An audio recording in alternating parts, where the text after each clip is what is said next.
C'est une excellente initiative qu'a prise Jean Arthuis de venir poser des problèmes compliqués qu'il faut régler au niveau de l'Union européenne, l'immigration, et notamment cette vague d'immigration clandestine qui inquiète tous les Européens, et de venir en parler avec les citoyens, avec aussi quelques experts. C'est une question qui s'inscrit dans un contexte global dans le monde où on voit de plus en plus de personnes déplacées.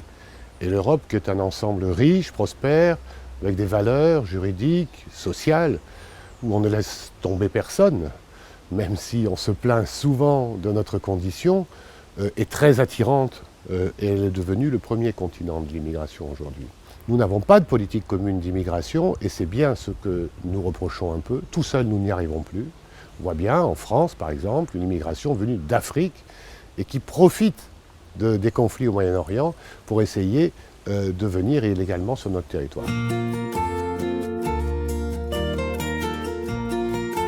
C'est une crise qui est grave, qui interpelle l'Union européenne, mais aussi l'ensemble des États membres, pour que chaque État membre, au niveau national, se demande comment, vraiment, de façon sincère et loyale, il coopère au bon fonctionnement de l'Union européenne. Et Frontex a aussi un rôle à jouer au niveau de l'Union européenne dans ce domaine. Il y a d'une part eu une augmentation très importante du budget de Frontex. Début 2015, le budget était de 95 millions d'euros et les perspectives de budget 2016 sont à peu près 250 millions d'euros pour le budget de Frontex. Et ce qui est important dans le plan proposé par la Commission, c'est qu'il y a d'une part des mesures proposées pour avoir des canaux d'immigration légale, ce qui devrait diminuer l'attractivité des trafiquants d'êtres humains qui aujourd'hui sont ceux qui organisent la venue massive de toutes ces personnes. Parce que nous n'avons pas, au niveau de l'Union européenne, une politique pour l'arrivée légale et ordonnée de toutes ces personnes. Que nous réussissions sur ce aspect-là de gouvernance européenne, c'est ce qui conditionne l'avenir de liberté, de prospérité, de dignité des futures générations européennes. Ça, c'est élémentaire, mais je défends aussi une meilleure Europe. C'est-à-dire une Europe où les États membres ne perdent pas leur temps à se bouffer le nez, excusez-moi l'expression, et à dire que ce n'est pas leur faute, c'est la faute toujours de l'Europe, alors qu'ils leur brident absolument les possibilités d'agir.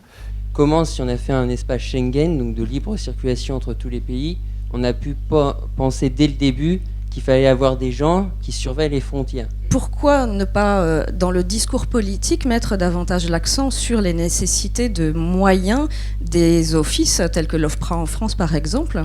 Je pense qu'il va falloir bien séparer et bien trouver des solutions pour chaque cas. Ce n'est pas la même chose un réfugié, un migrant qui demande à sauter sa misère, donc il faut prendre des mesures à long terme. Au fond, ce drame, ce défi des migrations jette une lumière très crue sur le fonctionnement des institutions de l'Union européenne. Donc il est urgent de commencer à réfléchir sur les actions à mener pour redonner une réalité aux frontières extérieures et d'assurer le contrôle des frontières extérieures avec des gardes-frontières, avec des gardes-côtes et des points de passage par lesquels on peut enregistrer les demandes faites par les migrants. Il faut que les États acceptent de partager un peu de leur souveraineté pour être plus efficaces ensemble qu'ils ne le sont tout seuls. Nous avons les capacités de gérer cela, nous pouvons être meilleurs que ce que nous le faisons aujourd'hui. Et puis il faut agir sur les causes. S'il y a tant de candidats pour venir en Europe, c'est parce que, d'une manière ou d'une autre, nos initiatives brouillonnes, désordonnées, ont abouti au désastre en Irak, en Libye, en Syrie. Donc le devoir, c'est de rétablir la paix dans ces pays, ce qui suppose une diplomatie, ce qui suppose des capacités militaires.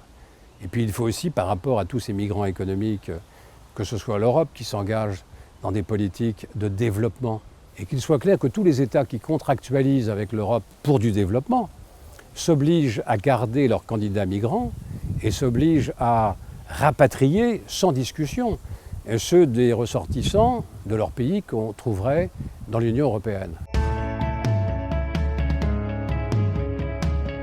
Je suis confiant parce que l'Europe est puissante, l'Europe est riche et la raison finit toujours par s'imposer avec générosité mais avec fermeté. Et vous verrez, dans 10 ans ou 15 ans, on s'apercevra que finalement, on s'en est pas trop mal sorti, à condition de se mettre au travail de manière plus résolue et avec une vision plus européenne. Je vais répondre comme Jean Monnet. On lui demandait s'il était optimiste. Il dit « Je ne suis pas optimiste, je ne suis pas pessimiste, je suis déterminé. Ce que je vais faire, c'est lutter pour cela. C'est ce que je peux vous garantir. » Je souhaite qu'un petit groupe, comme on l'a fait pour l'euro, puisse se constituer et définir des attitudes communes avec un système de gouvernance effectif et efficace.